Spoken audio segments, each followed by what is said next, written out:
I'd like to say good evening to you and a very warm welcome to London and this fantastic event that we have here, this fantastic venue. First time I've met Sam today, a lot of communication, but first time in the flesh we've met.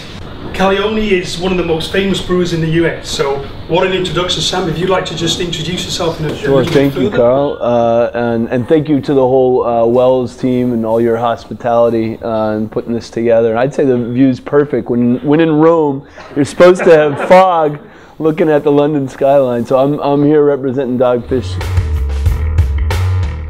Ours is a brewery that started focused on beers outside of stylistic guidelines, and we really saw an opportunity to create a niche in the craft brewing industry in the mid-90s when we had awesome first-generation craft breweries already kicking ass and doing beautiful things. We were talking about Sierra Nevada earlier, and we kind of genuflect towards Chico as a real patriarch in terms of a brewer DIY brewery. And our brewery evolved into one that found a niche in the IPA category before the IPA category became the fastest growing craft beer style in America.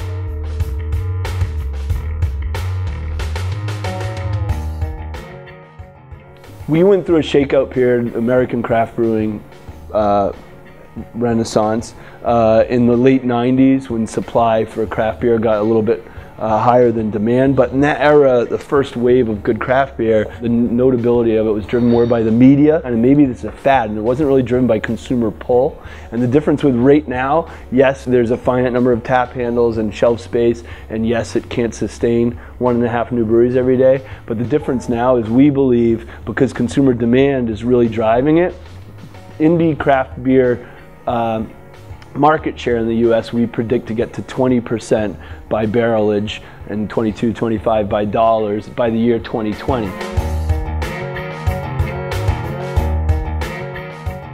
In brewing a beer that'd be a nice step off of light lager, terra firma for maybe non-hardcore craft beer folk.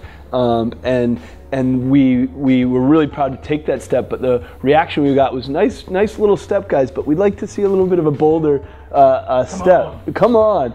So we said, all right, let's revisit the recipe. Let's up the crystal in the middle for bottle and complexity, or basically make it a little more bold of a malt profile, and bump up the hopping regiment. And Carl, since we did it on email, but it happened under your watch in your brewery, why don't you tell us about the evolution of the recipe? Yeah, I mean, my NPD brewer, Chris Reed, was really the sort of key contact point with Sam's Brewers.